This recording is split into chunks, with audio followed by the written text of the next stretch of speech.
आप देख रहे हैं समय शिखर। झारखंड विधानसभा का बजट सत्र 17 जनवरी से शुरू हो रहा है और 8 फरवरी तक चलेगा। इस बीच 22 जनवरी को वित्तीय वर्ष 2019-20 का बजट पेश किया जाएगा। इस सत्र के दौरान 15 बैठकें होनी तय हुई है। जनता इस सत्र से बड़ी उम्मीदें लगाए बैठी है, हालांकि उम्मीद करना थोड़ा कम करना पड़ेगा हमें इस मामले में। वहीं विपक्ष ने सत्र से पहले राजनीति भी शुरू कर दी है।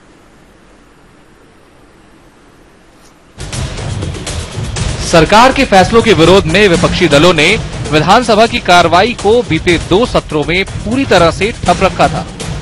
सदन के बहिष्कार का ये सिलसिला 17 जनवरी से शुरू हो रहे बजट सत्र के दौरान भी देखने को मिल सकता है। इस दौरान सत्ता पक्ष और विपक्ष दोनों ने एक दूसरे की घेराबंदी शुरू कर दी है।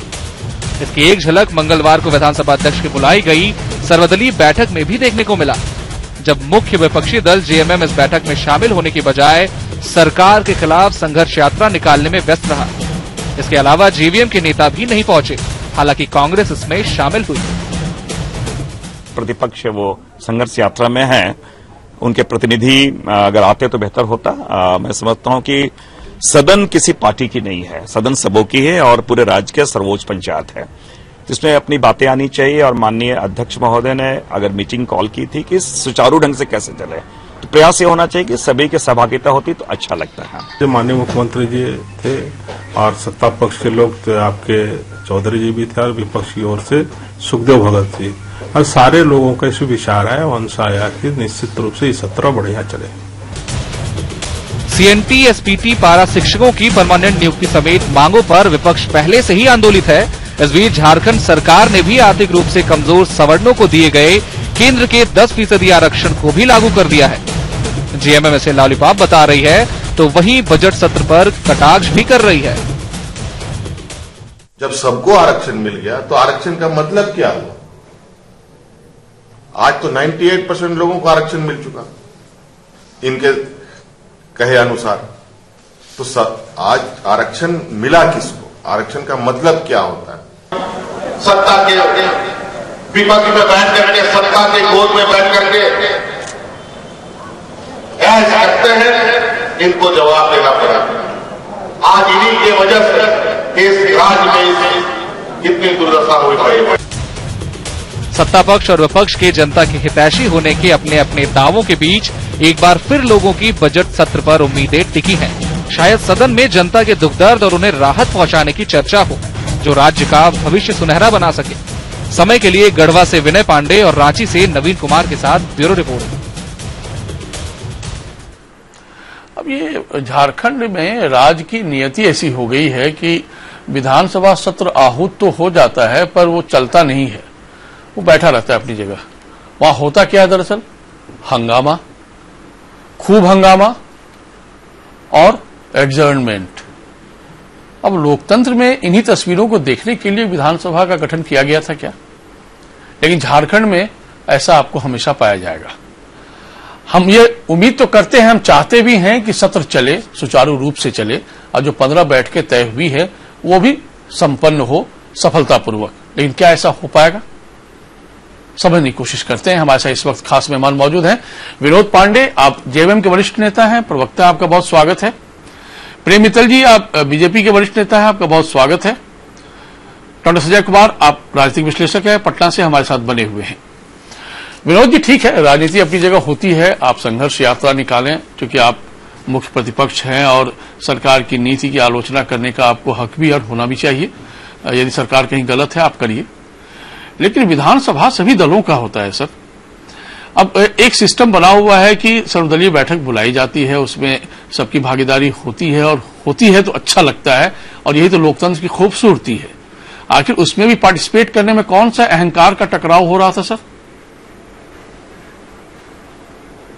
नहीं, देखिए संजय जी, कोई अहंकार का टकराव नहीं हो रहा था।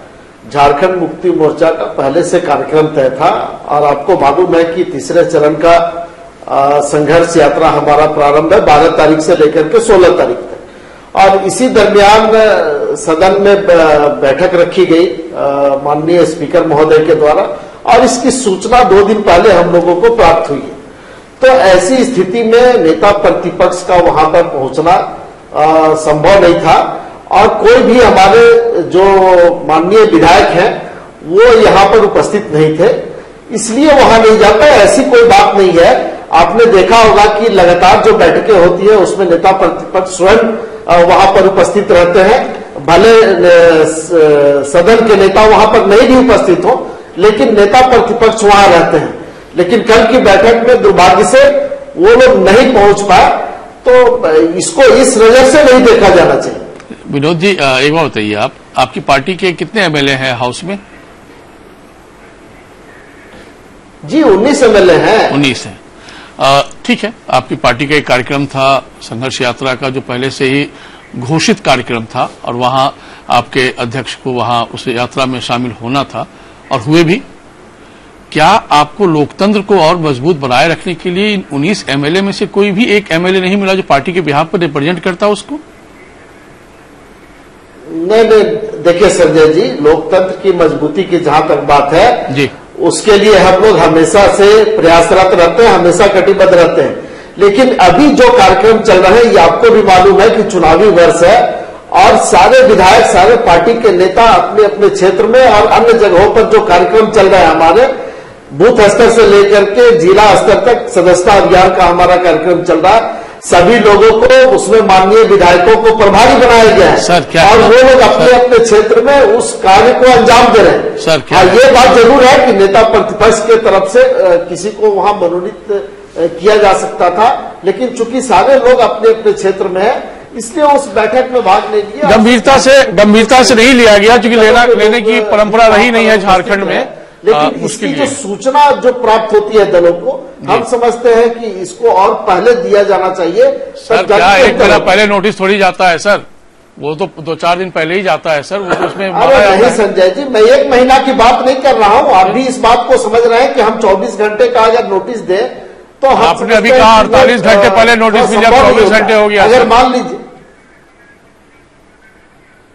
कहा आपने 48 घंटे कहा? फिर का 2 दिन पहले नोटिस मिली। मैं आपके यहाँ बैठा हूँ, आपके सामने, आपके यहाँ तो पूरा रिकॉर्ड हो रहा होगा।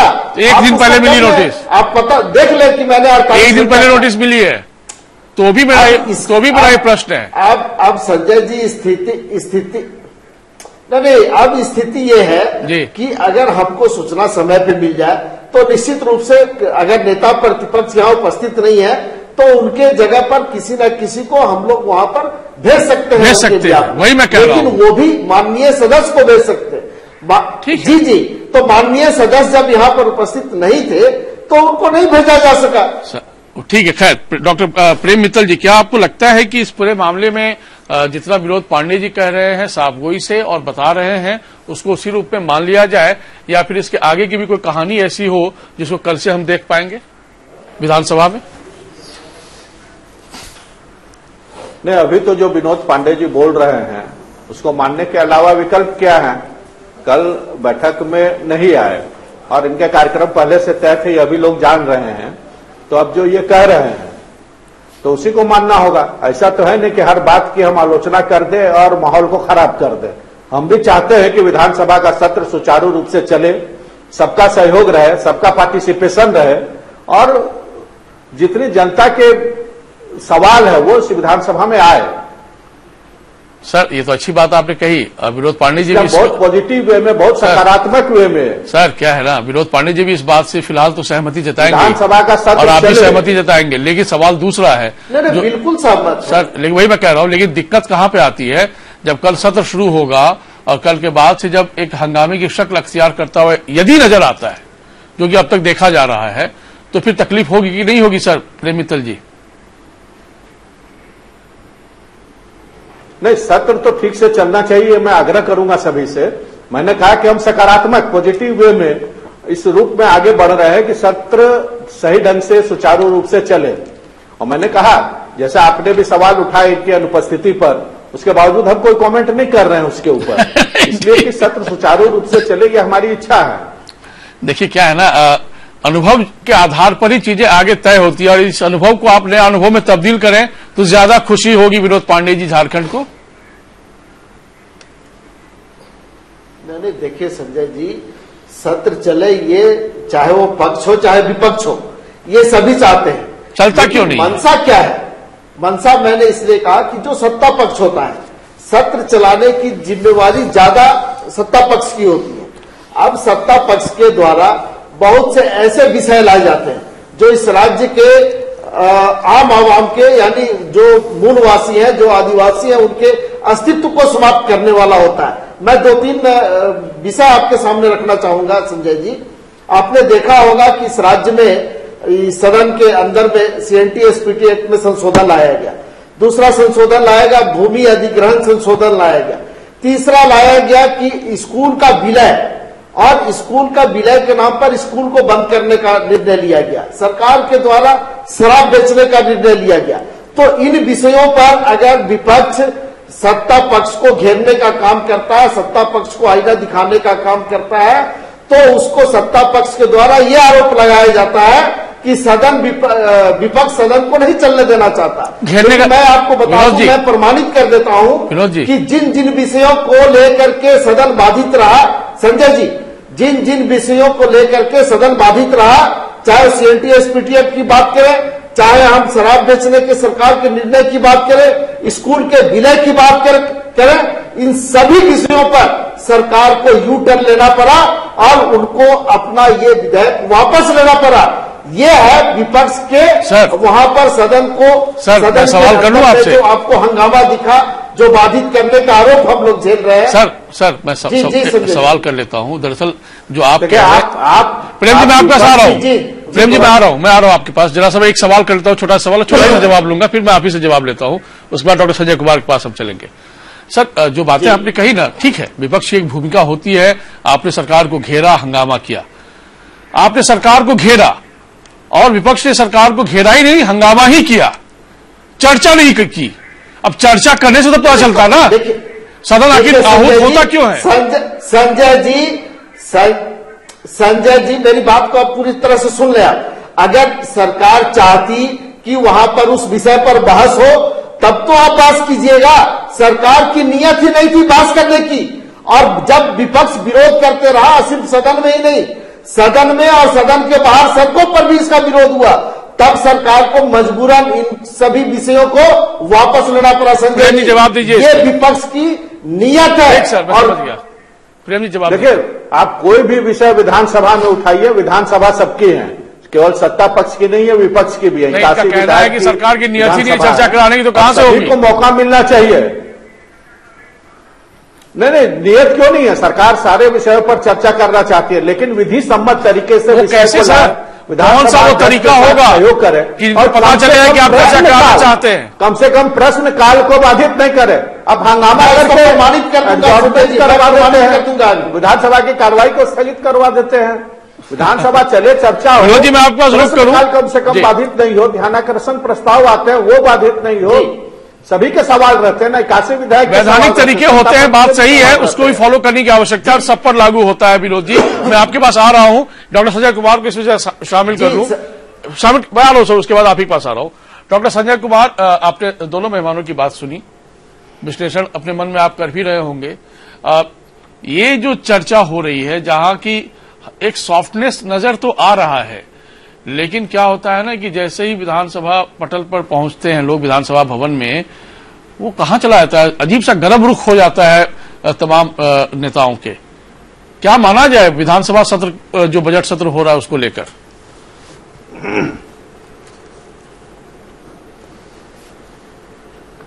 यही तो विडंबना है कि जो जनता के सवाल हैं वो अनुत्तरित रह जाते हैं।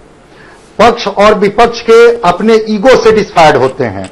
विपक्ष हमलावर होता है, कहता है कि भाई आप जो हैं वो विषय से विषयांतर हो रहे हैं, और पक्ष कहता है कि आप चर्चा नहीं करना चाहते हैं, आप अपने प्रश्न काल में चीजों को उठाइए, ध्यानाकर्षण प्रस्ताव के माध्यम से दीजिए, शून्य काल में लाइए। तो होता क्या है कि जब विधानसभा की कार्यवाही होती है, या कार्यवाही को अगर आप देखे होंगे, या ये दोनों लोग भी अगर उसको देखते होंगे, तो जनता बड़ी गंभीर होकर के अपनी समस्याओं की तरफ देखती है। उसको न सत्ता से मतलब है, न विपक्ष से मतलब है। उसको लगता है जनता को कि हमारे सवाल और उस पर चर्चा हो रही है कि नहीं, उस पर विमर्श हो रहा है कि नहीं। और अगर उनके, तो आपके ईगो से कोई उनको लेना देना नहीं है। सरकार जरूरी विधेयक पास कर करके सत्र का अवसान कर देती है। विपक्ष ये आरोप लगा करके हंगामा करती है कि भाई सरकार जो है वो जिस पर हम चर्चा चाहते हैं उस पर चर्चा न करा के कोई और चीजों पर चर्चा कराना चाहती है। तो जिस तरह से ये लोग बोल रहे हैं, अगर वास्तव में विधानसभा में वो रूप दिखे कि सत्ता पक्ष भी, ठीक बात है कि सरकार की जिम्मेवारी बनती है, लेकिन विपक्ष की भी जिम्मेवारी बनती है कि सत्ता में कैसे बहस हो, इसमें आपको भी भूमिका अदा करनी होगी।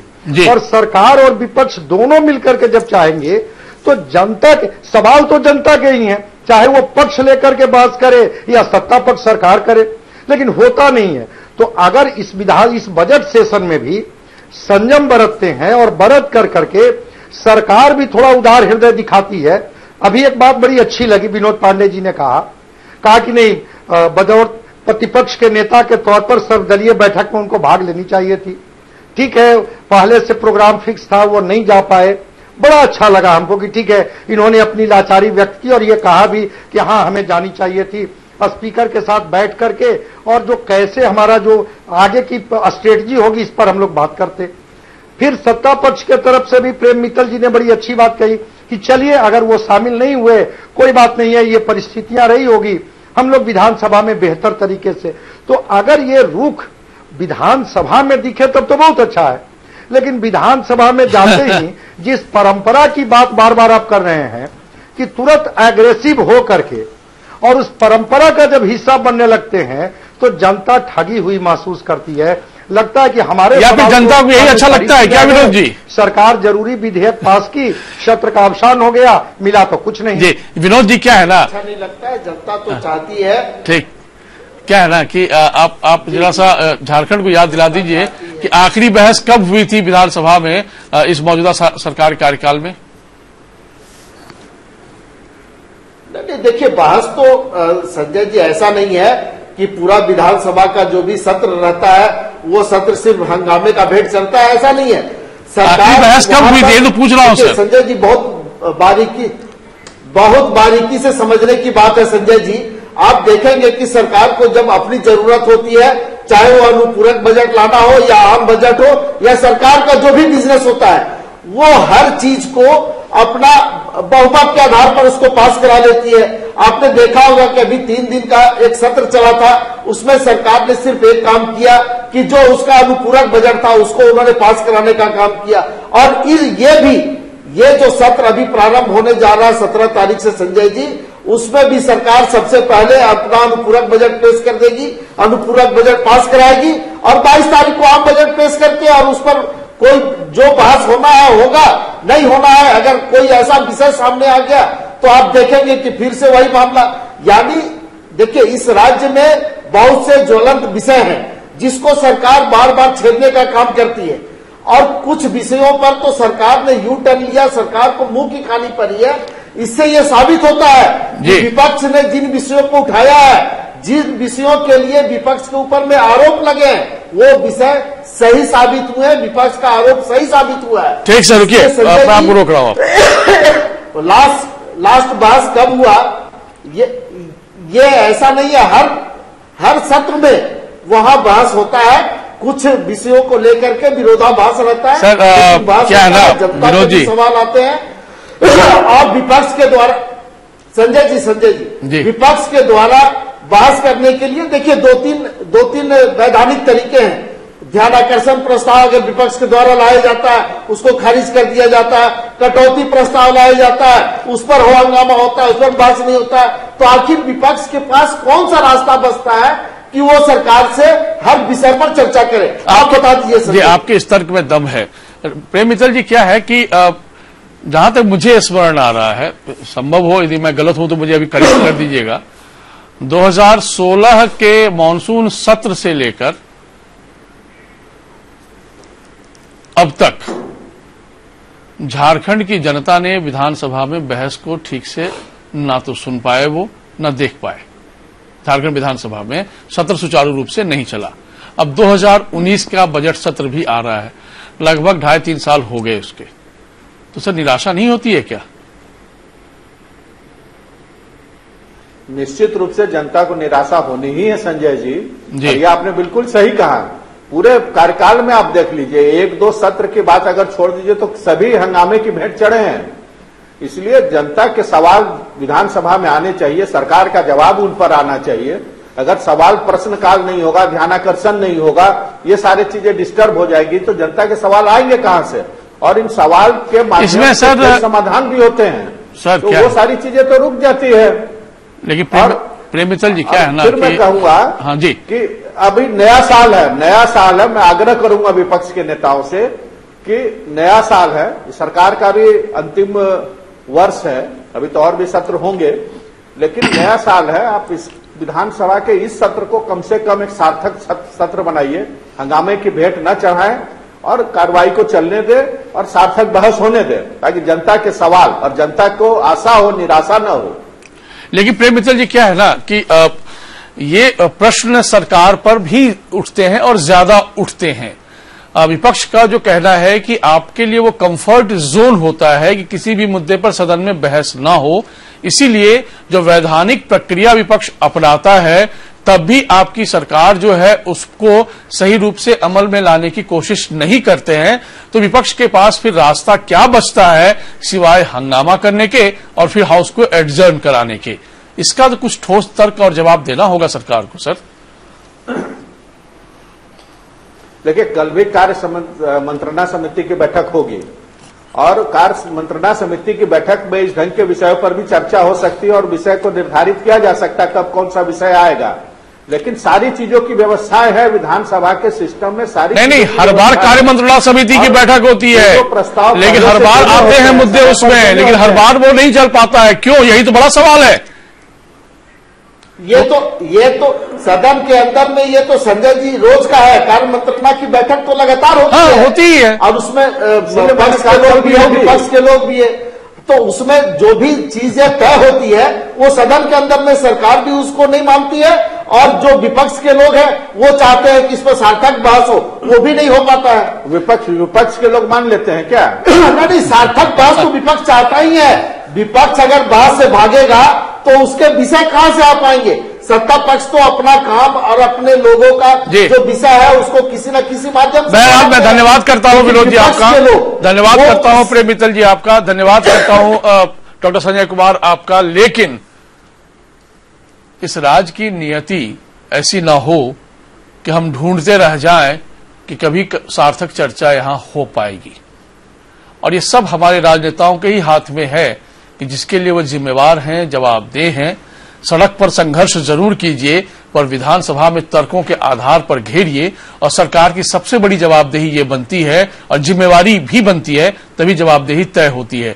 क्योंकि आप सरकार हैं और सदन को चलाने की पहली जिम्मेवारी आपके ऊपर है और आपकी मंशा पर भी सवाल उठते हैं और लगातार उठ रहे हैं कि सरकार ही शायद नहीं चाहती है कि सदन चले सुचारू रूप से।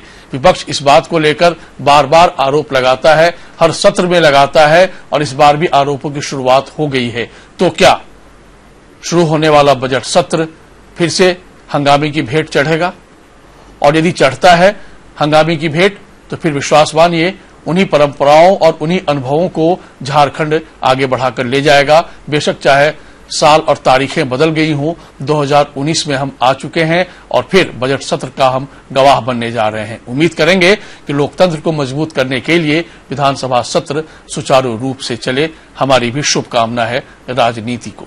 नमस्कार।